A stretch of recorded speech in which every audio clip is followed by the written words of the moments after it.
What's up, everybody? I normally don't do things like this, especially this late, because I'm normally in bed. But I had a medical experience today that was very traumatic for me. I won't go into the details of the situation, the health situation, but it did require me to have to go be taken to the hospital in ambulance and to go to the emergency room. So right now the time is 11:39 Eastern Standard Time, and the whole process started around 11:50 a.m. Eastern Standard Time, so it's been a long day. But I am on here because, as you see in the title, attention to medical professionals. Please treat everybody fairly. I had a horrible experience. I was sent to this hospital. I'm in Atlanta. I was sent to a hospital in Marietta, and that was the closest to where I was to the ambulance. And so I was to the point I was very, I didn't have a lot of strength. I was very weak. I was lightheaded. I was dizzy. I was nauseous. I had a lot of symptoms going on. I didn't know what was going on with me. I am a pretty healthy person. I don't get sick like that, maybe a cold, things like that. But I'm not a person that is in the hospital like that. So I still got my wristband on and my band for blood. But anyway, so regardless, so I'm in the waiting room, and the nurse that was at the front asked me, well, she didn't ask me. She told the EMTs to say, hey, just sit her in a chair. And I said, I can't sit in a chair. I was so weak I could barely talk. So I just like, I can't sit in a chair. Can I stay in the bed? And they said, no, we need you to, they want you to sit in a chair. I said, I can't sit in a chair. I said, if you put me in a chair, could I lay on the floor? That's how bad it was. They said no. And so the EMTs told the nurse, they said, well, she really wants to lay, she needs to stay in the bed. So the nurse kind of scoffed and just pointed at the bed. And I said, ma'am, you don't have to get an attitude. I don't know if she heard me or not, but it was unnecessary. So they put me in the little area right in front of her. And at that time, I didn't have my glasses. They were in my bag, and they was covered in embalmment at first. That someone so kindly cleaned them off. Thank you. So I was laying there, and I even dozed off. I was so weak and I was so cold, but I was too weak to pull my jacket off. I was too weak to really speak. And so I got to the point that the nurses that were helping check everybody in, they were helping the people next to me, but nobody spoke to me. Nobody said nothing to me. Even the guy that was next to me, I don't know what his health issue was, but he was alert enough that he was on his phone, entertaining himself on his phone. I'm there half dead, can barely open my eyes. I was able to, my mom and my sister called me, and my sister says, you sound drunk, because that's how I felt. I couldn't stand, I couldn't walk, that's how I was talking. And I know I looked how I sound. I could barely keep my eyes open, but I was able to muster up strength and put my glasses on, and I saw my name on the screen. So as I got on the screen, I saw my name on the screen. It was a C next to my name. I don't know what that meant, but there was someone under me who was assigned to a room, and that room was the room number, let's say 145. And so I saw it. And so I'm still laying there, and I guess I dozed off and woke up and dozed off again and woke up, and I'm still there. So it had to be like an hour and 30 minutes. And so I finally mustered up the strength to ask someone. I said, excuse me, can you just give me an update? Where am I in the process? Oh, you're where you need to be, and we're busy. We got a lot of people coming in. Fine. I knew I was in the emergency room. Okay. Still weak. So then he turned around and said, we got a room for you, room 145. And because I put my glasses on, I did see that someone else was assigned to that room. So I said, okay, well, maybe, maybe they're just going to have that person go to another room and put me in this room. So I said, okay. So then he starts wheeling me back. As he's wheeling me back, not even 15 feet, he said, actually, we're going to put you right here. And he just put me by the wall and walked off. I was at that wall from, at this time, it was like 2, and I just got discharged at 10:30. Never got a room. So then I'm just laying there freezing. I'm so cold. I can't really, I'm weak, can barely talk to ask for help. And I'm it's too weak to even put up my jacket because it was so cold just to put it over me. And then just sitting there, nobody saying nothing to me, nobody coming up to me. And then a young girl who worked there, she said, hey. I said, hi. She said, would you like a blanket? I said, yes, thank you. You are an angel. Because at that point, she felt like an angel because I was freezing. And then she helped me go to the restroom and all of that. But anyway, so it just got worse from there. And what I really want to point out is that they told me what they felt was what was going on with me, and they were going to give me some medication and send me home. So for me, I do believe in being an advocate for yourself. But I was so out of it. When I talked to my sister, she said, did they take blood work? I said, no, they didn't mention it. And I was like, huh. Yeah, they didn't even say anything about it. In my mind, I'm like, I want to know what's going on with me because this has never happened to me before. And so as I was talking to her about that, I was like, yeah, I'm going to ask. I'm going to see what's going on. And so I did ask because then my cousin, and this is another thing, I am blessed to have a cousin who's a nurse practitioner. And right when they came to me after I requested labs, she called at the right time.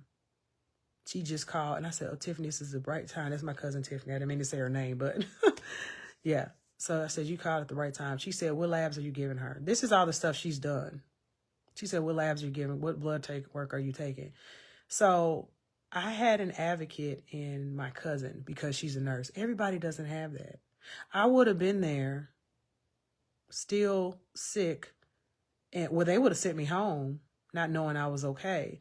And so my cousin said, with the symptoms you have, they should have automatically gave you a X-ray or EKG and blood work. I had to ask for all of that. They didn't give me nothing. And when I asked for the blood work, one of the nurses says, well, which blood work do you want? When did I go to medical school? And it just got worse. And so my cousin got to the point, she got on the phone and she needs this, she needs that. And when they told me what they felt like was going on with me, I'm a very strong person as it relates to, I don't cry a lot, except, in my personal spiritual time. But as he was talking to me, it was just tears going down my face because I was so scared. I didn't know what was going on with me, and they didn't want to give me the care that I needed. And I'm so glad that I had a cousin who was available at the time too, to tell them what they needed to give me. Everything. The EKG, she said, nope, she needs the EKG. Oh, nope, she needs this blood work. She needs that blood work. And then after I got the blood work and all that done, this is how I found out that it was wrong, because another reason, because the person next to me, I heard the doctor talking to her, and he was an African-American doctor talking to her, and she was giving her his symptoms. I wasn't trying to listen. It was just right next to me. And she was saying the symptoms she had. And he said, oh, that sounds like this, which the doctors told me that's what they feel like I had. And immediately after the doctor said to her, yeah, that sounds like this, I'm going to order you some labs. But why did my doctor order me labs? And it's the exact same thing. So it just was getting worse and worse. And I was just so overwhelmed because I don't know what's going on with me. And then I have to beg you all to give me the care that is required for the symptoms that I had. So this is just a plea to everybody, all medical professionals. Some of you are great and amazing, and we thank God for you. You have the heart, you have the drive, and even when you get stressed, you still, you know, that comes with the job. I praise God for you. But there are some that do look at other things. I hate to say it, the color and the race. That's all I felt in that hospital room. I was the only African-American female at the time. And the doctors that I have were not minorities. The doctor that the girl next to me had was a minority.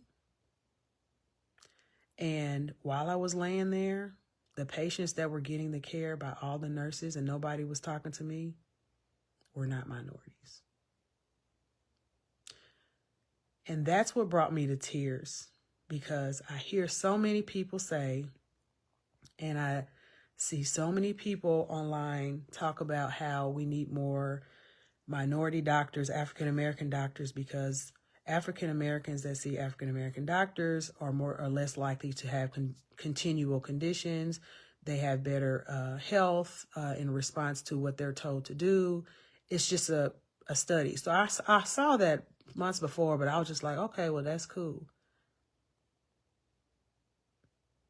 It's making sense to me now.